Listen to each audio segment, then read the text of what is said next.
ಶ್ರೀ ಕೃಷ್ಣಾಯ ನಮಃ. ಶ್ರೀ ರಾಘವೇಂದ್ರಾಯ ನಮಃ. ನನ್ನ ಪ್ರೀತಿಯ ಮಂತ್ರಾಲಯದ ಗುರುರಾಯರ ಪಾದಾರವಿಂದಗಳಿಗೆ ನಮಿಸುತ್ತಾ ನಮಸ್ತೆ ಸ್ನೇಹಿತರೆ. ನಿಮ್ಮೆಲ್ಲರಿಗೂ ಶ್ರೀ ಅಗಮ್ಯ ಚಾನಲ್ಗೆ ಪ್ರೀತಿಯ ಸ್ವಾಗತ. ನೀವೆಲ್ಲರೂ ಚೆನ್ನಾಗಿದ್ದೀರಾ ಅಂತ ನಾನು ಭಾವಿಸ್ತೀನಿ. ರಾಯರ ಅನುಗ್ರಹ ಸದಾಕಾಲ ನಿಮ್ಮೆಲ್ಲರ ಮೇಲೂ ಇರಲಿ. ಹಾಗೆ ನಾನು ಕೂಡ ನನ್ನ ಪ್ರೀತಿಯ ರಾಯರ ಅನುಗ್ರಹದಿಂದ ತುಂಬಾ ಚೆನ್ನಾಗಿದ್ದೀನಿ ಸ್ನೇಹಿತರೆ. ಹಾಗೆ ಸ್ನೇಹಿತರೆ, ಈ ಕೆಲವು ದಿನಗಳಿಂದ ನಾನು ಯಾವುದೊಂದು ವಿಡಿಯೋವನ್ನು ಸಹ ಹಾಕಲಿಕ್ಕೆ ಆಗಿರಲಿಲ್ಲ. ಅದಕ್ಕೋಸ್ಕರ ನಿಮ್ಮೆಲ್ಲರ ಬಳಿ ಕ್ಷಮೆಯನ್ನು ಕೇಳ್ತಾ ಇದ್ದೀನಿ. ಅದರಲ್ಲೂ ಕೆಲಸ ಮಾಡೋರಿಗೆ ಗೊತ್ತೇ ಇರುತ್ತೆ, ಮಾರ್ಚ್ ತಿಂಗಳು ಇಯರ್ ಎಂಡು ಸ್ವಲ್ಪ ಲೆಕ್ಕಾಚಾರ ಇದ್ದೇ ಇರುತ್ತಲ್ವಾ. ಹಾಗಾಗಿ ನಾನು ಅದರಲ್ಲಿ ಬ್ಯುಸಿ ಇದ್ದೆ ಸ್ನೇಹಿತರೆ. ಮೊದಲೆಲ್ಲ ಆದರೆ ಮನೆಯಲ್ಲೇ ಇರ್ತಿದ್ದೆ, ಮನೆ ಕೆಲಸ ಹಾಗೆ ಅಡಿಕೆ ಸುಲಿಯೋ ಕೆಲಸ ಮಾಡ್ತಾ ಇದ್ದೀನಿ ಅಂತ ಹೇಳಿದ್ದೆ ನಾನು ಹಿಂದಿನ ವಿಡಿಯೋದಲ್ಲಿ.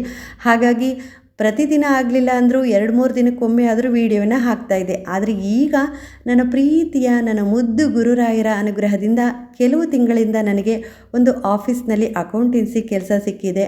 ಹಾಗಾಗಿ ನಾನು ಅದರಲ್ಲೇ ಬ್ಯುಸಿ ಆಗಿಬಿಟ್ಟಿದ್ದೀನಿ ಸ್ನೇಹಿತರೆ. ಅದರಲ್ಲೂ ಈ ದಿನ ಬಿಡುವು ಮಾಡಿಕೊಂಡು ನಿಮಗೋಸ್ಕರ ಒಂದು ವಿಡಿಯೋವನ್ನು ಮಾಡ್ತಾ ಇದ್ದೀನಿ. ಅಂದರೆ ಈ ಒಂದು ಸಂತೋಷದ ವಿಷಯವನ್ನು ಹಂಚಿಕೊಳ್ಳೋದ್ರ ಜೊತೆಗೆ ರಾಯರಿಗೆ ಮಾಡುವಂತಹ ವಿಶೇಷವಾದ ಸೇವೆಯ ಬಗ್ಗೆ ತಿಳಿಸ್ಕೊಡ್ತಾ ಇದ್ದೀನಿ ಸ್ನೇಹಿತರೆ, ಈ ಒಂದು ವಿಡಿಯೋವನ್ನು ನೋಡುವಾಗ ಅಥವಾ ಕೇಳುವಾಗ ಎಲ್ಲೂ ಸಹ ಸ್ಕಿಪ್ ಮಾಡಿಬಿಡಿ ಸ್ನೇಹಿತರೆ. ಯಾಕೆ ಅಂದರೆ ರಾಯರಿಗೆ ಮುಡುಪನ್ನು ಕಟ್ಟೋದ್ರ ಜೊತೆಗೆ ಒಂದು ವಿಶೇಷವಾದ ಸೇವೆಯೇ ಇದೆ ಸ್ನೇಹಿತರೆ. ಹಾಗಾಗಿ ಸಂಪೂರ್ಣವಾಗಿ ಈ ವಿಡಿಯೋವನ್ನು ಕೇಳಿ ಅದನ್ನು ನೀವು ಮಾಡಿ ಖಂಡಿತವಾಗ್ಲೂ ಒಳ್ಳೆಯದಾಗತ್ತೆ. ಹಾಗೆ ಸ್ನೇಹಿತರೆ, ಇನ್ನೊಂದು ಮಾತು, ರಾಯರಲ್ಲಿ ಇಟ್ಟಿರೋ ನಂಬಿಕೆ ದೃಢವಾಗಿತ್ತು. ಇಂದಲ್ಲ ನಾಳೆ ಒಳ್ಳೆಯದಾಗುತ್ತೆ, ಹಾಗಂತ ಈಗ ಇರೋ ಈ ದಿನ ನಮಗೆ ಒಳ್ಳೆಯದೇ ಆಗ್ತಾ ಇದೆ ಅಂತಲೇ ಅಂದ್ಕೊಂಡಿದ್ದೆ. ಯಾಕೆ ಅಂದರೆ ಓದ್ಕೊಂಡಿದ್ದೆ, ಕಂಪ್ಯೂಟರ್ ಆಗಿತ್ತು, ಟ್ಯಾಲಿ ಮಾಡಿದ್ದೆ. ಆದರೂ ಸಹ ಕೆಲಸಕ್ಕೆ ಒಂದೊಮ್ಮೆ ಪ್ರಯತ್ನವೂ ಪಟ್ಟಿದ್ದೆ.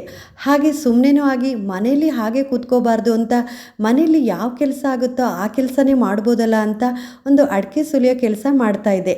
ನೋಡಿದ್ರಲ್ವಾ, ರಾಯರನ್ನು ನಂಬಿದ್ವಿ, ರಾಯರ ಸೇವೆ ಮಾಡಿದ್ವಿ, ರಾಯರ ವ್ರತವನ್ನು ಮಾಡಿದ್ವಿ. ಹೇಗೆ ರಾಯರು ಒಂದೊಂದೇ ಪೊಸಿಷನ್ನ ಹೈಯರ್ ಆಗಿ ಕೊಡ್ತಾರೆ ಅನ್ನೋದಕ್ಕೆ ನಾನೇ ಸಾಕ್ಷಿ ಸ್ನೇಹಿತರೆ. ಅಂದರೆ ಉನ್ನತವಾದ ಸ್ಥಾನಕ್ಕೆ ರಾಯರು ಏರಿಸ್ತಾರೆ ಅಂತ ಖಂಡಿತವಾಗ್ಲೂ ನಾನು ನಂಬಿಕೆ ಇಟ್ಟಿದ್ದೆ. ಅದು ಯಾವುದಾದ್ರೂ ಒಂದು ರೂಪದಲ್ಲಾಗಿರ್ಬೋದು. ನಮಗೆ ಈಗ ಒಂದು ಒಳ್ಳೆಯ ಕೆಲಸ ಸಿಕ್ಕಿ ಆ ಕೆಲಸದಲ್ಲಿ ನಾವು ಚೆನ್ನಾಗಿ ದುಡಿಮೆ ಮಾಡ್ತಾ ಇದ್ದೀವಿ ಅಂದರೆ ಖಂಡಿತವಾಗ್ಲೂ ನಮ್ಮ ಆರ್ಥಿಕ ಪರಿಸ್ಥಿತಿ ಚೆನ್ನಾಗೇ ಸುಧಾರಣೆ ಆಗುತ್ತೆ ಅಲ್ವಾ ಸ್ನೇಹಿತರೆ. ಹಾಗಾಗಿ ಸಾಮಾನ್ಯವಾಗಿ ಎಲ್ಲರಂತೆ ನಾನು ಮನೆ ಕೆಲಸ ಹಾಗೆ ಮನೆಯಲ್ಲಿ ಹಾಗೆ ಕೂತ್ಕೋಬಾರ್ದು ಅಂತ ಒಂದು ಅಡಿಕೆ ಸುಲಿಯೋ ಕೆಲಸನ ಮಾಡ್ತಾಯಿದ್ದೆ. ನಾನು ಅಂದ್ಕೊಂಡಿರಲಿಲ್ಲ ಸ್ನೇಹಿತರೆ, ದಿಢೀರನಾಗೆ ಆಗಿ ಒಬ್ಬರು ಬಂದು ನಮ್ಮ ಆಫೀಸ್ನಲ್ಲಿ ಒಂದು ಅಕೌಂಟೆನ್ಸಿ ಕೆಲಸ ಖಾಲಿ ಇದೆ, ನೀವು ಬರ್ತೀರಾ ಅಂತ ಕೇಳಿದರು. ಅಂದರೆ ಪರಿಚಯ ಇರೋರೆ, ಆದರೆ ನನಗೆ ಕೆಲಸ ಕೊಡ್ತಾರೆ ಅಂತ ಖಂಡಿತವಾಗ್ಲೂ ಗೊತ್ತಿರಲಿಲ್ಲ ಸ್ನೇಹಿತರೆ. ನಿಜವಾಗ್ಲೂ ತುಂಬ ಸಂತೋಷ ಆಯಿತು. ಯಾಕೆ ಅಂದರೆ ನಂಬಿಕೆ ಇಟ್ಟಿದ್ದೆ, ಇವತ್ತಲ್ಲ ನಾಳೆ ನಂಗೊಂದು ಒಳ್ಳೆ ಕೆಲಸ ಸಿಗುತ್ತೆ, ರಾಯರು ನನ್ನನ್ನು ಕೈ ಬಿಡಲ್ಲ, ಒಳ್ಳೇದು ಮಾಡ್ತಾರೆ ಅಂತ. ಸಡನ್ಲಿ ಒಂದೇ ಸಲಿಗೆ ಒಂದು ಒಳ್ಳೆಯ ಅದೃಷ್ಟವನ್ನು ರಾಯರು ನನ್ನ ಪಾಲಿಗೆ ಕೊಟ್ಟರು ಸ್ನೇಹಿತರೆ. ಹಾಗಾಗಿ ನಿಮಗೂ ಸಹ ನಾನು ಹೇಳೋದೊಂದೇ, ರಾಯರ ವ್ರತವನ್ನು ಮಾಡಿದ್ದೀನಿ, ಹಾಗೆ ಸಾಕಷ್ಟು ರೀತಿಯಲ್ಲಿ ಸೇವೆಯನ್ನು ಸಹ ಮಾಡಿದ್ದೀನಿ. ಆದರೂ ಸಹ ರಾಯರು ನನಗೆ ಇನ್ನೂ ಒಳ್ಳೆಯದನ್ನು ಮಾಡಿಲ್ಲ ಅಂತ ರಾಯರ ಬಗ್ಗೆ ಅವಿಶ್ವಾಸ ಪಡಬೇಡಿ ಸ್ನೇಹಿತರೆ. ಖಂಡಿತವಾಗ್ಲೂ ನೀವು ಮಾಡಿರೋ ಸೇವೆ ಎಂದಿಗೂ ವ್ಯರ್ಥವಾಗಲ್ಲ. ಅದು ನಿಮಗೆ ಪುಣ್ಯದ ರೂಪದಲ್ಲಿ, ಅದೃಷ್ಟದ ರೂಪದಲ್ಲಿ ಮರಳಿ ಬಂದೇ ಬರುತ್ತೆ ಸ್ನೇಹಿತರೆ. ನಿತ್ಯವೂ ರಾಯರ ಸ್ಮರಣೆ ಮಾಡ್ತಾ ಇದ್ದೀರಾ ಅಂದರೆ ಖಂಡಿತವಾಗ್ಲೂ ರಾಯರು ಅದನ್ನು ಗಮನಿಸೇ ಇರ್ತಾರೆ. ಯಾವ ಸಮಯಕ್ಕೆ ನಿಮಗೆ ಕೊಡಬೇಕೋ ತಟ್ಟನೆ ರಾಯರು ಅದನ್ನು ಕೊಟ್ಟು ನಿಮಗೆ ಸಂತೋಷವನ್ನು, ಸಮೃದ್ಧಿಯನ್ನು ಎಲ್ಲವನ್ನು ಕರುಣಿಸ್ತಾರೆ ಸ್ನೇಹಿತರೆ. ಹಾಗಾಗಿ ರಾಯರಲ್ಲಿ ಇಟ್ಟಿರೋ ನಂಬಿಕೆಯನ್ನು ಯಾವತ್ತಿಗೂ ಯಾವ ಕ್ಷಣಕ್ಕೂ ಕಳ್ಕೋಬೇಡಿ ಅಂತ ಪ್ರತಿಯೊಂದು ವಿಡಿಯೋದಲ್ಲೂ ಸಹ ನಾನು ಹೇಳಿದ್ದೀನಿ. ಹಾಗೆ ಸ್ನೇಹಿತರೆ, ನೀವು ರಾಯರಿಗೆ ಸೇವೆ ಮಾಡುವ ಮೂಲಕ ನಿಮ್ಮ ಒಂದು ನಂಬಿಕೆಯನ್ನು, ಪುಣ್ಯವನ್ನು, ಅದೃಷ್ಟವನ್ನು ರಾಯರ ಬಳಿ ಡೆಪಾಸಿಟ್ ಮಾಡಿರ್ತೀರ. ರಾಯರು ಅದನ್ನು ಯಾವ ಮೂಲಕ ನಿಮಗೆ ಹಿಂದಿರುಗಿಸ್ತಾರೆ ಅಂದರೆ ನೀವು ಜೀವನ ಪೂರ್ತಿ ನೆಮ್ಮದಿಯಾಗಿರಬೇಕು, ಆ ರೀತಿಯಲ್ಲಿ ಅದನ್ನು ನಿಮಗೆ ಹಿಂದಿರುಗಿಸ್ತಾರೆ. ಹಾಗಾಗಿ ಯಾವುದೇ ಕಾರಣಕ್ಕೂ ಎಷ್ಟೇ ವರ್ಷ ಆಗಿರ್ಬೋದು, 1 ವರ್ಷ, 2 ವರ್ಷ, 3 ವರ್ಷ ನಾನು ರಾಯರಿಗೆ ಸೇವೆ ಮಾಡಿದೆ, ನಮಗೆ ಒಳ್ಳೆಯದಾಗಿಲ್ಲ, ನಮ್ಮ ಕಷ್ಟಗಳು ಪರಿಹಾರ ಆಗಿಲ್ಲ ಅಂತ ಅಂದ್ಕೋಬೇಡಿ ಸ್ನೇಹಿತರೆ. ಖಂಡಿತವಾಗ್ಲೂ ಒಳ್ಳೇದಾಗೇ ಆಗುತ್ತೆ. ರಾಯರು ಯಾರ ಕೈಯಲ್ಲೂ ಸುಮ್ಮನೆ ಸೇವೆ ಮಾಡಿಸ್ಕೊಳಲ್ಲ. ಅದಕ್ಕೆ ರಾಯರೇ ಸ್ವತಃ ಇಚ್ಛಿಸಿ ಅನುಮತಿ ಕೊಟ್ಟಿರಬೇಕು. ಅಂಥವರ ಕೈಯಲ್ಲಿ ರಾಯರು ಸೇವೆಯನ್ನು ಮಾಡಿಸ್ಕೊಂಡು ಅವರ ಕಷ್ಟಗಳನ್ನು ಪರಿಹರಿಸಿ ಅವರ ಭಾಗ್ಯದ ಬಾಗಿಲನ್ನು ತೆರೀತಾರೆ. ಇವಾಗ ನೋಡಿ, ನಿಮಗೆ ಒಂದು ಕೆಲಸ ಸಿಗಬೇಕು ಅಂತ ನೀವು ರಾಯರಲ್ಲಿ ನಂಬಿಕೆ ಇಟ್ಟು ಅವರ ವ್ರತವನ್ನು ಮಾಡಿ ಅವರ ಪೂಜೆಯನ್ನು ಮಾಡಿ ಅವರ ಸೇವೆಯನ್ನು ಮಾಡ್ತೀರಲ್ವ, ನಿಮಗೆ ಕೆಲಸ ಸಿಗಲಿಕ್ಕೆ ತಡ ಆಗ್ಬೋದು. ಆದರೆ ತಡವಾದರೂ ಸಹ ತುಂಬಾ ಒಳ್ಳೆಯ ಫಲವನ್ನು ರಾಯರು ಕೊಡ್ತಾರೆ. ಹಾಗೆ ಕಷ್ಟಗಳು ಪರಿಹಾರ ಆಗೋಕ್ಕೂ ತಡವಾಗ್ಬೋದು. ಆದರೆ ಆ ಕಷ್ಟಗಳು ತಡವಾಗಿ ಪರಿಹಾರ ಆದರೂ ಮುಂದೆಂದು ಆ ಕಷ್ಟಗಳು ನಿಮ್ಮನ್ನು ಬಾಧಿಸಕ್ಕೆ ಬಿಡಲಾರದಷ್ಟು ರಾಯರು ನಿಮಗೆ ಒಳ್ಳೆಯದನ್ನು ಮಾಡ್ತಾರೆ. ಹಾಗಾಗಿ ಸ್ನೇಹಿತರೆ, ರಾಯರಲ್ಲಿ ನಾವು ಎಂತಹ ಸಂದರ್ಭದಲ್ಲೂ ಸಹ ನಂಬಿಕೆಯನ್ನು ಕಳ್ಕೋಬಾರ್ದು. ನಾವು ಮನುಷ್ಯರು, ಕ್ಷಣ ಮಾತ್ರದಲ್ಲಿ ನಮ್ಮ ಮನಸ್ಸು ಚಂಚಲ ಆಗುತ್ತೆ. ನಮಗೆ ಒಳ್ಳೆಯದಾಗಲಿಲ್ಲ, ನಾವು ದೇವರಲ್ಲಿ ನಂಬಿಕೆ ಇಟ್ಟು ಅವರಲ್ಲಿ ಎಷ್ಟೊಂದು ಸೇವೆಯನ್ನು ಮಾಡಿದರೂ ಸಹ ನಮಗೆ ಒಳ್ಳೆಯದಾಗಲಿಲ್ಲ, ನಮ್ಮ ಜೀವನ ಚೆನ್ನಾಗಾಗಲಿಲ್ಲ, ಇನ್ನೊಬ್ಬರ ಥರ ನಮ್ಮ ಜೀವನ ಒಳ್ಳೆ ರೀತಿಯಲ್ಲಿ ನಡೆಸೋಕ್ಕಾಗ್ತಾ ಇಲ್ಲ ಅಂತ ನಾವು ನೊಂದ್ಕೊಳ್ತೀವಿ. ಆದರೆ ನಾವು ನೊಂದ್ಕೊಂಡಷ್ಟು ಗಟ್ಟಿ ಆಗ್ತೀವಿ. ಆ ಗಟ್ಟಿತನದಲ್ಲಿ ನಾವು ಒಳ್ಳೆಯದನ್ನು ಹುಡುಕಿ ಒಳ್ಳೆಯದನ್ನು ಪಡಿಬೇಕು ಸ್ನೇಹಿತರೆ. ಹಾಗಾಗಿ ರಾಯರು ಸಹ ನಿಮಗೆ ಗೊತ್ತೇ ಇದೆ ಅಲ್ವಾ, ಜೀವನದಲ್ಲಿ ಎಷ್ಟೊಂದು ಸಹ ಕಷ್ಟ ಅನುಭವಿಸಿದ್ರು, ನೋವು ಅನುಭವಿಸಿದ್ರು. ಆದರೆ ಗಟ್ಟಿತನದಿಂದ ಇದ್ದು, ತಾಳ್ಮೆಯಿಂದ ಇದ್ದು ಎಲ್ಲವನ್ನ ಜಯಿಸಿ ಇವಾಗ ಎಲ್ಲರ ಪಾಲಿಗೂ ಬೆಳಕಾಗಿದ್ದಾರೆ. ಎಷ್ಟೇ ನೋವು, ದುಃಖ, ಕಷ್ಟ ಅಂತ ರಾಯರ ಬಳಿ ಹೋದವ್ರಿಗೆ ರಾಯರೇ ಸ್ವತಃ ಸಾಂತ್ವನವಾಗಿ ನಿಂತು ನಮ್ಮನ್ನು ಸಂತೈಸ್ತಾರೆ ಅಲ್ವಾ. ಯಾವುದಾದ್ರೂ ಒಂದು ರೂಪದಲ್ಲಿ ಬರ್ತಾರೆ, ನಮಗೆ ಸಮಾಧಾನ ಹೇಳ್ತಾರೆ, ಒಳ್ಳೆಯದಾಗುತ್ತೆ ಮಗು ಅನ್ನೋ ಸೂಚನೆಯನ್ನು ಕೊಡ್ತಾರೆ. ತಡವಾಗ್ಬೋದು, ಆದರೆ ಒಳ್ಳೆಯದಾಗೇ ಆಗುತ್ತೆ ಅನ್ನುವ ನಂಬಿಕೆಯನ್ನು ನೀಡ್ತಾರೆ. ಆದರೆ ಅದಕ್ಕಿಂತ ಮೊದಲು ನಾವು ರಾಯರಲ್ಲಿ ಆ ನಂಬಿಕೆಯನ್ನು ದೃಢವಾಗಿ ಇಟ್ಟಿರಬೇಕು ಸ್ನೇಹಿತರೆ. ಆಗ ಮಾತ್ರ ಫಲ ನಿಶ್ಚಿತವಾಗಿ ಸಿಗುತ್ತೆ. ಸ್ನೇಹಿತರೆ, ಕೆಲವೊಬ್ಬರು ರಾಯರನ್ನು ತಮ್ಮ ಕಷ್ಟಗಳ ಪರಿಹಾರಕ್ಕಾಗಿ ಹಾಗೆ ಅವರಿರುವ ಸಮಸ್ಯೆಗಳಿಂದ ಹೊರಗೆ ಬರಲಿಕ್ಕೆ ಮಾತ್ರ ರಾಯರ ಪೂಜೆ, ವ್ರತ, ಸೇವೆಯನ್ನು ಮಾಡಿ ಆ ಪರಿಹಾರ ಕಂಡ್ಕೊಂಡ್ಮೇಲೆ ತದನಂತರ ಸುಮ್ಮನಾಗ್ಬಿಡ್ತಾರೆ. ಆದರೆ ಇನ್ನೂ ಕೆಲವೊಬ್ಬರು ರಾಯರೇ ಅವರ ಸರ್ವಸ್ವ ಅಂತ ಅನ್ಕೋಬಿಡ್ತಾರೆ. ರಾಯರಿಲ್ಲದೆ ಇರೋಕೆ ಆಗೋದಿಲ್ಲ, ರಾಯರು ನಮ್ಮ ಜೀವನದಲ್ಲಿ ಬಹುಮುಖ್ಯವಾದ ಭಾಗ ಅಂತ ತಿಳ್ಕೊಬಿಡ್ತಾರೆ. ಹಾಗೆ ಸ್ಪಷ್ಟವಾಗಿ ರಾಯರನ್ನು ಅರ್ಥ ಮಾಡ್ಕೊಳ್ಳಿಕ್ಕೆ ಪ್ರತಿದಿನ ಪ್ರಯತ್ನ ನಡೆಸ್ತಾರೆ ಸ್ನೇಹಿತರೆ. ಯಾಕೆ ಅಂದರೆ ರಾಯರು ಅವರಿಗೆ ಅಷ್ಟು ಇಷ್ಟವಾಗಿರ್ತಾರೆ, ಹಾಗೆ ನಂಬಿಕೆ ಕೂಡ ಇಟ್ಟಿರ್ತಾರೆ. ಅದೆಲ್ಲ ಗೊತ್ತಿಲ್ಲ ರಾಯರೇ, ನಾನು ನಿಮ್ಮನ್ನೇ ನಂಬಿದ್ದೀನಿ, ನೀವೇ ಕಾಪಾಡಬೇಕು, ನೀವೇ ಎಲ್ಲ ರೀತಿಯಲ್ಲೂ ಒಳ್ಳೇದು ಮಾಡಬೇಕು ಅಂತ ರಾಯರಿಗೆ ಮಗುವಾಗಿರ್ತಾರೆ. ಹಾಗಂದಮೇಲೆ ರಾಯರು ಕೈ ಬಿಡ್ತಾರಾ? ಖಂಡಿತ ಇಲ್ಲ. ತಂದೆ ತಾಯಿಯಂತೆ ಕಾಪಾಡ್ತಾರೆ. ರಾಯರು ಎಷ್ಟು ಹತ್ತಿರವಾಗಿರ್ತಾರೆ ಅಂದರೆ ಅವರ ಜೀವನದಲ್ಲಿ ಎಂತಹ ಸಮಸ್ಯೆಯಿಂದ ಹೊರಗೆ ತಂದಿರ್ತಾರೆ ಅಂದರೆ ರಾಯರು ಇಲ್ಲದೆ ನಾನು ಇರೋಕೆ ಆಗೋದಿಲ್ಲ ಅನ್ನುವಷ್ಟು ರಾಯರನ್ನು ಹಚ್ಕೊಬಿಟ್ಟಿರ್ತಾರೆ ಸ್ನೇಹಿತರೆ. ಅದರಲ್ಲಿ ನಾನು ಒಬ್ಳು. ರಾಯರಿಲ್ಲದೆ ಇರೋಕೆ ಆಗೋದಿಲ್ಲ, ಅವರ ಸ್ಮರಣೆ ಇಲ್ಲದೆ ಒಂದು ದಿನವೂ ಇಲ್ಲ ಸ್ನೇಹಿತರೆ. ಯಾಕೆ ಅಂದರೆ ಇವತ್ತು ನಾವು ಬದುಕ್ತಾ ಇರೋ ಪ್ರತಿಯೊಂದು ಜೀವನದ ಕ್ಷಣವನ್ನು ಸಹ ರಾಯರು ನಮಗಾಗಿ ಕರುಣಿಸಿದ್ದಾರೆ ಸ್ನೇಹಿತರೆ. ನಾವು ಹೇಗಿದ್ವಿ, ಇವಾಗ ಹೇಗಾಗಿದ್ದೀವಿ, ಮುಂದೆ ಇನ್ನೂ ಸಹ ಚೆನ್ನಾಗಾಗ್ತೀವಿ ಅಂತ ನಂಬಿಕೆ ನನಗಿದೆ ಸ್ನೇಹಿತರೆ. ಯಾಕೆ ಅಂದರೆ ಹಿಂದಿನ ಪರಿಸ್ಥಿತಿ ಹೀಗಿರಲಿಲ್ಲ ಸ್ನೇಹಿತರೆ, ನಂದು ತುಂಬಾ ಕಷ್ಟವಾಗಿತ್ತು. ಆದರೆ ಇವತ್ತು ಅವರಲ್ಲಿ ನಂಬಿಕೆ ಇಟ್ಟು ಅವರ ಪೂಜೆ, ಅವರ ವ್ರತ, ಅವರ ಸೇವೆ, ಹಾಗೆ ಪ್ರತಿದಿನ ಅವ್ರ ಜೊತೆ ಮಾತನಾಡ್ತಾ ರಾಯರು ಪ್ರತಿಯೊಂದು ರೀತಿಯಲ್ಲೂ ನನ್ನ ಮಾತನ್ನು ಕೇಳಿಸ್ಕೊತಾ ಇದ್ದಾರೆ, ನನ್ನ ಜೊತೆ ಇದ್ದಾರೆ. ನನ್ನ ತಾತನಾಗಿ, ನನ್ನ ತಂದೆಯಾಗಿ, ನನ್ನ ತಾಯಿಯಾಗಿ, ಬಂಧು ಬಳಗ, ಸ್ನೇಹವಾಗಿ ಎಲ್ಲ ರಾಯರು ನನ್ನ ಜೊತೆ ಇದ್ದಾರೆ. ಹಾಗಾಗಿ ನಾನಿಡೋ ಪ್ರತಿಯೊಂದು ಹೆಜ್ಜೆ ಅವ್ರಿಗೆ ಗೊತ್ತೇ ಇರುತ್ತೆ. ಹೀಗೆ ಮಾಡು ಮಗು, ಈ ದಾರಿಲಿ ನಡಿ ಮಗು ಅನ್ನೋ ಸೂಚನೆಯನ್ನು ರಾಯರು ನನಗೆ ನೀಡ್ತಾ ಇದ್ದಾರೆ ಸ್ನೇಹಿತರೆ. ನಿಮಗೂ ಕೂಡ ಈ ಅನುಭವ ಆಗೇ ಆಗಿರುತ್ತೆ ಅಂತ ನಾನು ನಂಬ್ತೀನಿ ಸ್ನೇಹಿತರೆ. ಯಾಕೆ ಅಂದರೆ ನೀವು ಕೂಡ ನನ್ನಷ್ಟೇ ರಾಯರಲ್ಲಿ ನಂಬಿಕೆ ಇಟ್ಟಿದ್ದೀರಾ, ಸೇವೆ ಮಾಡ್ತಾ ಇದ್ದೀರಾ. ಅದರಲ್ಲಿ ಕೆಲವೊಬ್ಬರು ನನಗೆ ತುಂಬಾ ರಾಯರಿಂದ ಒಳ್ಳೆಯದಾಗಿದೆ, ಹಾಗೆ ಇನ್ನೂ ಕೆಲವೊಬ್ಬರು ನಾನು ಇನ್ನೂ ಸ್ವಲ್ಪ ಕಷ್ಟಗಳನ್ನು ಎದುರಿಸ್ತಾ ಇದ್ದೀನಿ, ರಾಯರು ಯಾಕೆ ಇನ್ನೂ ಸಹ ನನಗೆ ಪರಿಹಾರವನ್ನು ಕೊಟ್ಟಿಲ್ಲ ಅಂತ ಎರಡೂ ರೀತಿಯಲ್ಲೂ ಮೆಸೇಜ್ ಹಾಕ್ತಾನೆ ಇರ್ತೀರ. ಆದರೆ ನಾನು ಹೇಳೋದು ಒಂದೇ ಸ್ನೇಹಿತರೆ, ಇವತ್ತು ಪರಿಹಾರ ಸಿಕ್ಕಿಲ್ಲ ಅಂದರೆ ನಾಳೆ ಖಂಡಿತವಾಗ್ಲೂ ಸಿಕ್ಕೇ ಸಿಕ್ಕೇ ಸಿಗುತ್ತೆ. ಆ ನಂಬಿಕೆ ನಿಮಗಿರಬೇಕು. ಯಾಕೆ ಅಂದರೆ ಪ್ರತಿಯೊಂದು ಸಮಸ್ಯೆಗೆ ಪರಿಹಾರ ಇದ್ದೇ ಇರುತ್ತೆ. ಹಾಗೆ ಕೆಲವೊಬ್ಬರಿಗೆ ಬೇಗ ಸಿಗುತ್ತೆ ಆ ಪರಿಹಾರ, ಇನ್ನು ಕೆಲವೊಬ್ಬರಿಗೆ ತಡವಾಗಿ ಸಿಗುತ್ತೆ ಅಲ್ವಾ? ಅದು ಎಲ್ಲರಿಗೂ ಗೊತ್ತೇ ಇರೋದು. ಒಂದೊಮ್ಮೆ ಆ ಪರಿಹಾರ ಕಾಣದೇ ಇದ್ದಾಗ ಮನಸ್ಸು ಚಂಚಲವಾಗೋದು, ಹಾಗೆ ದುಃಖ, ನೋವು, ಚಿಂತೆಗಳು ಕಾಡೋದು ಸಹಜವೇ. ಆದರೆ ನೀವು ತಾಳ್ಮೆಯಿಂದ ಅದನ್ನು ಎದುರಿಸಿದಾಗ ನಿಮಗೆ ಒಳ್ಳೆಯದು ಹಾಗೇ ಆಗುತ್ತೆ ಸ್ನೇಹಿತರೆ, ರಾಯರಿಂದ. ಅದರಲ್ಲಿ ಒಬ್ಬರು ನನಗೆ ಈ ಹಿಂದಿನ ವಿಡಿಯೋದಲ್ಲಿ ಒಂದು ಪ್ರಶ್ನೆಯನ್ನು ಕೇಳಿದರು ಸ್ನೇಹಿತರೆ.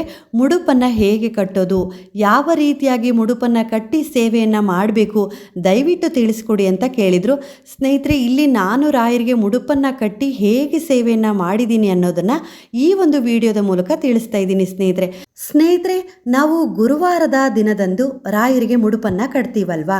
ಹಾಗಾಗಿ ನೀವು ಸಹ ಮುಡುಪನ್ನು ಕಟ್ತೀರಾ ಅಂದರೆ ಗುರುವಾರದ ಹಿಂದಿನ ದಿನ ಅಂದರೆ ಬುಧವಾರದಂದು ಬಟ್ಟೆ ಅಂಗಡಿಗೆ ಹೋಗಿ ಅರ್ಧ ಮೀಟ್ರಷ್ಟು ವೈಟ್ ಕಲರ್ ಬಟ್ಟೆಯನ್ನು ತಂದಿಟ್ಕೊಳ್ಳಿ. ಅದಕ್ಕೂ ಕಡಿಮೆ ತಗೊಂಡ್ರೂ ಪರವಾಗಿಲ್ಲ ಸ್ನೇಹಿತರೆ.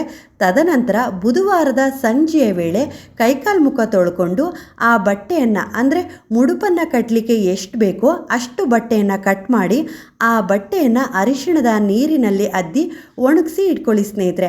ಹಾಗೆ ಮರುದಿನ ಗುರುವಾರದಂದು ಅಂದರೆ ನೀವು ವ್ರತವನ್ನು ಪ್ರಾರಂಭಿಸುವ ಗುರುವಾರದಂದು ಬ್ರಾಹ್ಮಿ ಮುಹೂರ್ತ ಅಥವಾ 5:30 ಅಥವಾ 6:30 ಒಳಗಡೆ ಈ ಒಂದು ಪೂಜೆ, ವ್ರತ, ಸೇವೆಯನ್ನು ಪ್ರಾರಂಭಿಸಿದರೆ ತುಂಬಾ ಒಳ್ಳೆಯದು ಸ್ನೇಹಿತರೆ. ಹಾಗಾಗಿ ಮನೆಯನ್ನೆಲ್ಲ ಶುಚಿ ಮಾಡಿಕೊಂಡು ತದನಂತರ ಸ್ನಾನವನ್ನು ಮಾಡಿ ದೇವರ ಮನೆಯನ್ನು ಸಹ ಶುಚಿ ಮಾಡಿಕೊಂಡು ರಾಯರ ಮುಂದೆ 2 ತುಪ್ಪದ ದೀಪಗಳನ್ನು ಬೆಳಗಿಸಿ ಹಾಗೆ ರಾಯರ ಪೂಜೆ ಮಾಡಿ ರಾಯರಿಗೆ ನೈವೇದ್ಯವನ್ನು ಸಹ ಸಿದ್ಧತೆ ಮಾಡಿಕೊಂಡು ನಿಮ್ಮ ಮನಸ್ಸಲ್ಲಿ ಯಾವುದನ್ನು ಅಂದ್ಕೊಂಡು ಮುಡುಪನ್ನು ಕಟ್ಟಬೇಕು ಅಂತ ಇದ್ದೀರಲ್ವಾ? ಅಂದರೆ ಯಾವ ಕೋರಿಕೆ ನೆರವೇರಬೇಕು, ಯಾವ ಕಷ್ಟಗಳು ಪರಿಹಾರ ಆಗಬೇಕು, ಅದೇ ರೀತಿ ಯಾವ ಕೆಲಸ ಆಗಬೇಕು ಅದನ್ನೆಲ್ಲ ಹೇಳ್ಕೊಳ್ಳುವ ಮೊದಲು ನೀವು ಹಿಂದಿನ ದಿನ ಸಿದ್ಧತೆ ಮಾಡಿಕೊಂಡಿರುವ ಆ ಅರಿಶಿಣದ ಬಟ್ಟೆಯನ್ನು ತೆಗೆದುಕೊಂಡು ಅದರೊಳಗಡೆ 21 ರೂಪಾಯಿ, ಸ್ವಲ್ಪ ಅರಿಶಿಣ, ಹಾಗೆ ತುಳಸಿ, ರಾಯರ ಮಂತ್ರಾಕ್ಷತೆ ಇವೆಲ್ಲವನ್ನು ಹಾಕಿ ಮುಡುಪನ್ನು ಕಟ್ಟಿ ಅಂದರೆ ಗಂಟನ್ನು ಕಟ್ಟಿ ರಾಯರ ಮುಂದೆ ಇಟ್ಟು ಈ ರೀತಿಯಾಗಿ ಸಂಕಲ್ಪ ಮಾಡಿಕೊಳ್ಳಿ. ರಾಯರೇ, ನಾನು ತುಂಬ ಕಷ್ಟದಲ್ಲಿದ್ದೀನಿ, ನನ್ನ ಕಷ್ಟಗಳನ್ನು ಪರಿಹಾರ ಮಾಡಿ ನನಗೆ ಒಂದು ಒಳ್ಳೆಯ ಕೆಲಸ ಸಿಗುವಂತೆ ಮಾಡಿ, ಹಾಗೆ ನಾನು ಆರೋಗ್ಯದ ಸಮಸ್ಯೆಯಿಂದ ಬಳಲ್ತಾ ಇದ್ದೀನಿ, ನನ್ನ ಆರೋಗ್ಯ ಚೆನ್ನಾಗಾಗಬೇಕು ಅಂತ ಈ ದಿನ ನಿಮ್ಮಲ್ಲಿ ಪ್ರಾರ್ಥನೆ ಮಾಡಿಕೊಂಡು 21 ರೂಪಾಯಿ ಮುಡುಪನ್ನು ಕಟ್ಟಿಡ್ತಾ ಇದ್ದೀನಿ. ಅದರ ಜೊತೆಗೆ ವಿಶೇಷವಾಗಿ ರಾಯರೇ, ಈ 5 ಗುರುವಾರಗಳು ನಾನು ಉಪವಾಸವಿದ್ದು 1 ಹೊತ್ತು ಊಟವನ್ನು ನೆಲದ ಮೇಲೆ ಮಾಡ್ತೀನಿ ಅಂತ ನೀವು ರಾಯರಲ್ಲಿ ಈ ರೀತಿಯಾಗಿ ಸಂಕಲ್ಪವನ್ನು ಮಾಡ್ಕೊಳ್ಳಿ ಸ್ನೇಹಿತರೆ. ಯಾಕೆ ನಿಮ್ಮ ಕಷ್ಟಗಳನ್ನು ರಾಯರು ಪರಿಹಾರ ಮಾಡಲ್ಲ? ಖಂಡಿತವಾಗ್ಲೂ ನೀವು ಈ ಒಂದು ಸೇವೆಯನ್ನು ನಿಷ್ಠೆಯಿಂದ ಮಾಡಿದ್ದೇ ಆಯಿತು ಅಂದರೆ ರಾಯರು ಮನಸ್ಸು ತುಂಬಿ ನಿಮ್ಮನ್ನು ಅನುಗ್ರಹಿಸ್ತಾರೆ. ಮಗು ತನ್ನ ಕಷ್ಟಗಳ ಪರಿಹಾರಕ್ಕಾಗಿ ನನ್ನಲ್ಲಿ ನಂಬಿಕೆ ಇಟ್ಟು ಎಷ್ಟೊಂದು ರೀತಿಯಲ್ಲಿ ನಿಷ್ಠೆಯಿಂದ ಸೇವೆ ಮಾಡ್ತಾ ಇದೆ ಅಂತ ಕರುಣೆ ತುಂಬಿ ನಿಮ್ಮನ್ನು ಅನುಗ್ರಹಿಸ್ತಾರೆ. ನಿಮ್ಮ ಕಷ್ಟಗಳನ್ನು ಪರಿಹಾರ ಮಾಡ್ತಾರೆ. ನಿಮ್ಮ ಕೋರಿಕೆ ಏನೇ ಇದ್ರೂ ನೆರವೇರಿಸ್ಕೊಡ್ತಾರೆ ಸ್ನೇಹಿತರೆ. ಎಷ್ಟಂದರೂ ರಾಯರು ಕರುಣಾಮಯಿಗಳಲ್ವಾ, ಅತ್ಯಂತ ದಯಾಳುವಂತರಲ್ವಾ? ಹಾಗಾಗಿ ಸ್ನೇಹಿತರೆ ನಿಮ್ಮ ಯಾವುದೇ ಒಂದು ಕೋರಿಕೆ ನೆರವೇರುವುದಕ್ಕೋಸ್ಕರ ಆಗಿರ್ಬೋದು ಅಥವಾ ಯಾವುದೇ ಒಂದು ಸಮಸ್ಯೆ ಪರಿಹಾರ ಆಗಬೇಕು ಅನ್ನೋದಕ್ಕೋಸ್ಕರ ಆಗಿರ್ಬೋದು, ಏನೇ ಆಗಿರ್ಬೋದು, ಮದುವೆಯ ವಿಚಾರದಲ್ಲಾಗಿರ್ಬೋದು ಅಥವಾ ಸಂತಾನ ಭಾಗ್ಯಕ್ಕಾಗಿರ್ಬೋದು, ಹಾಗೆ ಮನೆಯಲ್ಲಿ ಗಂಡ ಹೆಂಡತಿಗೆ ಕುಟುಂಬದಲ್ಲಿ ಜಗಳಗಳು, ಕಿರಿಕಿರಿಗಳು ಅದು ಪರಿಹಾರವಾಗಬೇಕು, ಹಾಗೆ ಹಣಕಾಸಿನ ವಿಚಾರದಲ್ಲಿ ಸುಧಾರಣೆ ಆಗಬೇಕು, ಮನೆ ಕಟ್ಟೋ ವಿಚಾರದಲ್ಲಿ ಯಾವುದೇ ಒಂದು ಕೋರಿಕೆ ನೆರವೇರಬೇಕು, ಯಾವುದೇ ಒಂದು ಕಷ್ಟ ಪರಿಹಾರ ಆಗಬೇಕು ಅಂದರೆ ಸ್ನೇಹಿತರೆ ನೀವು 5 ಗುರುವಾರಗಳು ಮೊದಲನೆಯ ಗುರುವಾರ ಮುಡುಪನ್ನು ಕಟ್ಟಿಡಿ. ತದನಂತರ ಆ ಗುರುವಾರದಿಂದಲೇ 5 ಗುರುವಾರಗಳು ನೀವು ನಿಷ್ಠೆಯಿಂದ ರಾಯರ ಸೇವೆ ಮಾಡ್ತಾ 1 ಹೊತ್ತು ಊಟವನ್ನು ನೆಲದ ಮೇಲೆ ಮಾಡಿ ಸ್ನೇಹಿತರೆ. ಆ ಊಟ ರಾತ್ರಿಯ ವೇಳೆ 7 ಗಂಟೆ 7:30 ಒಳಗೆ ಮುಗಿಸಿ ಸ್ನೇಹಿತರೆ. ಸಂಜೆಯ ವೇಳೆ ಗುರುವಾರದಂದು ಮತ್ತೆ ಯಥಾ ಪ್ರಕಾರವಾಗಿ ಕೈಕಾಲು ಮುಖ ತೊಳ್ಕೊಂಡು ರಾಯರ ಮುಂದೆ ತುಪ್ಪದ ದೀಪಗಳನ್ನು ಬೆಳಗಿಸಿ, ತುಪ್ಪದ ದೀಪ ಹಚ್ಚೋಕ್ಕೆ ಆಗಲಿಲ್ಲ ಅಂದರೂ ಎಣ್ಣೆಯ ದೀಪವನ್ನೇ ಹಚ್ಚಿ ರಾಯರಲ್ಲಿ ಪ್ರಾರ್ಥನೆ ಮಾಡಿಕೊಂಡು, ತುಳಸಿ ಏನಾದರೂ ಬೆಳಗ್ಗಿಂದೇ ಸ್ವಲ್ಪ ತೆಗೆದಿಟ್ಕೊಂಡಿದ್ರೆ ಮತ್ತೆ ರಾಯರಲ್ಲಿ ಪ್ರಾರ್ಥನೆ ಮಾಡಿಕೊಂಡು ರಾಯರಿಗೆ ಆ ತುಳಸಿಯನ್ನು ರಾಯರ ಪಾದಗಳಿಗೆ ಇಟ್ಟು ನೀವು ಕೈ ಮುಗಿದು ನೀವು ಯಾವುದೇ ಒಂದು ತಿಂಡಿ ಆಗಿರ್ಬೋದು, ಊಟವಾಗಿರ್ಬೋದು, ಅನ್ನ ಸಾಂಬಾರು, ಮೊಸರು ಅನ್ನ, ಉಪ್ಪಿಟ್ಟು, ಕಿಚಡಿ, ಪಲಾವು, ಹಾಗೆ ಅವಲಕ್ಕಿ. ಅವಲಕ್ಕಿ ಏನಾದರೂ ಗ್ಯಾಸ್ಟ್ರಿಕ್ ಆಗುತ್ತೆ ಅನ್ನೋರು ಬೇಡ ಸ್ನೇಹಿತರೆ, ಇಷ್ಟ ಇದ್ದರೂ ತಿನ್ಬೋದು. ಹಾಗೆ ಹಣ್ಣುಗಳ ಸೇವನೆ, ನಿಮಗೆ ಯಾವೊಂದು ಆಹಾರ ಸೇವನೆ ಮಾಡಬೇಕು ಅಂತ ಅನಿಸುತ್ತೋ ಆ ಆಹಾರವನ್ನೇ ಸಿದ್ಧತೆ ಮಾಡಿಕೊಂಡು ಸೇವನೆ ಮಾಡಿ ಸ್ನೇಹಿತರೆ. ಆದರೆ ಆ ಎಲ್ಲ ಆಹಾರವು ಸಾತ್ವಿಕವಾಗಿ ಇರಲಿ. ಮೊದಲು ನೀವು ಊಟ ಮಾಡುವ ಸ್ಥಳವನ್ನು ಶುಚಿ ಮಾಡಿಕೊಳ್ಳಿ ಸ್ನೇಹಿತರೆ. ಅಂದರೆ ನಿಮ್ಮ ಮನೆಯ ಹಾಲ್ನಲ್ಲೇ ಆಗಿರ್ಬೋದು ಅಥವಾ ಅಡುಗೆ ಮನೆಯಲ್ಲೇ ಆಗಿರ್ಬೋದು, ನೀವು ಊಟ ಮಾಡಲಿಕ್ಕೆ ಎಷ್ಟು ಜಾಗ ಬೇಕೋ ಆ ಜಾಗವನ್ನು ನೀರು ಹಾಕಿ ಸ್ವಲ್ಪ ಶುದ್ಧ ಮಾಡಿಕೊಂಡು, ತದನಂತರ ನೀವು ಯಾವ ಆಹಾರವನ್ನು ಸಿದ್ಧಪಡಿಸ್ಕೊಂಡಿರ್ತೀರಲ್ವ ಆ ಆಹಾರವನ್ನು ಅಲ್ಲಿ ಬಡಿಸ್ಕೊಂಡು ರಾಯರಲ್ಲಿ ಪ್ರಾರ್ಥನೆ ಮಾಡಿಕೊಂಡು ಆ ಆಹಾರವನ್ನು ಸೇವನೆ ಮಾಡಿ ಸ್ನೇಹಿತರೆ. ತುಂಬಾ ಒಳ್ಳೆಯದಾಗುತ್ತೆ. ಹಾಗೆ ನೀವು ಆ ದಿನ ಅಂದರೆ ಈ 5 ಗುರುವಾರಗಳು ಇದನ್ನು ವ್ರತದಂತೆ ಮಾಡ್ತಾ ಇದ್ದೀರಲ್ವಾ, ಹಾಗಾಗಿ ಆ ಗುರುವಾರದಂದು ನೀವು ಹಾಸಿಗೆಯನ್ನು ಮಲಗಲಿಕ್ಕೆ ಬಳಸಬೇಡಿ ಸ್ನೇಹಿತರೆ. ನಾನು ಇದನ್ನು ವ್ರತ ಮಾಡೋರಿಗೆ ಪ್ರತಿಯೊಬ್ಬರಿಗೂ ಪ್ರತಿಯೊಂದು ವಿಡಿಯೋದಲ್ಲಿ ಹೇಳ್ತೀನಿ ಸ್ನೇಹಿತರೆ. ಯಾಕೆ ಅಂದರೆ ನಾವು ರಾಯರಿಗೆ ಈ ಒಂದು ಸೇವೆಯನ್ನು ವ್ರತದ ರೂಪದಲ್ಲಿ ಮಾಡ್ತಾ ಇದ್ದೀವಲ್ವ ರಾಯರಿಗೆ, ಹಾಗಾಗಿ ರಾಯರು ಯತಿಗಳಲ್ವಾ, ನಿಷ್ಠೆಯಿಂದ ಈ ಸೇವೆ ಮಾಡಿದಷ್ಟು ನಮಗೆ ಒಳ್ಳೆಯದೇ ಆಗುತ್ತೆ ಸ್ನೇಹಿತರೆ.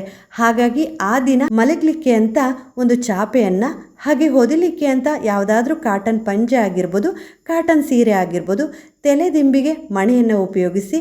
ಹಾಗೆ ಸ್ನೇಹಿತರೆ, ಈ 5 ಗುರುವಾರಗಳು ವ್ರತವನ್ನು ಮಾಡುವವರು ಅಂದರೆ ಪ್ರತಿ ಗುರುವಾರ ಬೆಳಗ್ಗೆಯಿಂದ ಸಂಜೆವರೆಗೂ ಕೆಲವೊಬ್ಬರಿಗೆ ಉಪವಾಸ ಇರೋದಕ್ಕೆ ಆಗೋದಿಲ್ಲ ಅನ್ನೋರು, ಅಂದರೆ ಏನಾದರೂ ಆರೋಗ್ಯದ ಸಮಸ್ಯೆ ಇರುತ್ತೆ, ಮಾತ್ರೆಗಳನ್ನು ತೆಗೆದುಕೊಳ್ಬೇಕು, ಅಥವಾ ಇನ್ನೂ ಕೆಲವೊಬ್ಬರಿಗೆ ಸುಸ್ತಾಗುತ್ತೆ, ಆದರೆ ವ್ರತವನ್ನು ಮಾಡಬೇಕು ಆದರೆ ಉಪವಾಸ ಸಂಪೂರ್ಣವಾಗಿ ಇರೋಕ್ಕೆ ಆಗೋದಿಲ್ಲ ಅನ್ನೋರು ಯಾವುದಾದ್ರೂ ಹಣ್ಣುಗಳ ಸೇವನೆ ಮಾಡ್ಬೋದು ಅಥವಾ ಎಳನೀರನ್ನು ಕುಡಿಬೋದು ಸ್ನೇಹಿತರೆ.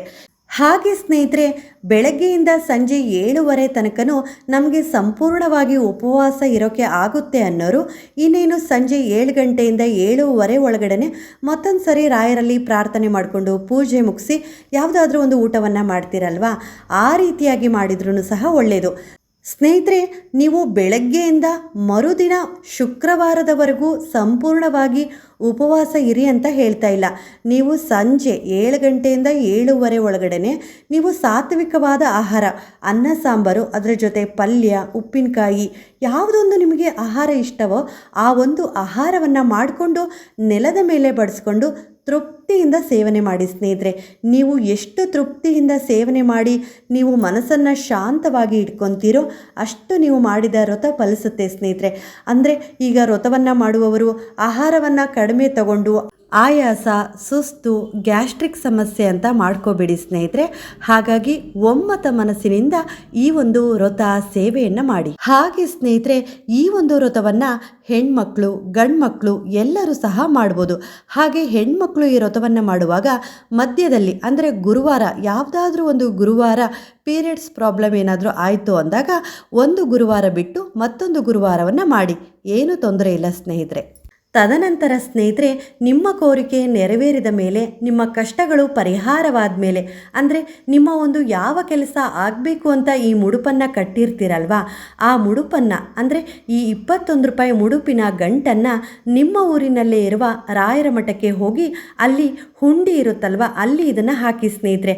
ರಾಯರ ಮಠ ಇಲ್ಲ ಅನ್ನೋರು ಶ್ರೀಮನ್ನಾರಾಯಣ ದೇವರ ಅವತಾರವಾದ ಯಾವುದೇ ಒಂದು ಸನ್ನಿಧಾನಕ್ಕೂ ಸಹ ಹೋಗಿ ರಾಯರ ಈ ಮುಡುಪಿನ ದುಡ್ಡನ್ನು ನೀವು ಅಲ್ಲಿ ಸಮರ್ಪಣೆ ಮಾಡ್ಬೋದು, ಅಂದರೆ ಆ ಕಾಣಿಕೆಯ ಹುಂಡಿಗೆ ಹಾಕ್ಬೋದು ಸ್ನೇಹಿತರೆ. ಯಾಕೆ ಅಂದರೆ ರಾಯರ ಅಂತರಾಳದಲ್ಲಿ ಶ್ರೀರಾಮ, ಶ್ರೀಕೃಷ್ಣ, ಶ್ರೀ ಲಕ್ಷ್ಮೀ ವೆಂಕಟೇಶ್ವರ ಸ್ವಾಮಿಯೇ ನೆಲೆಸಿರೋದಲ್ವಾ.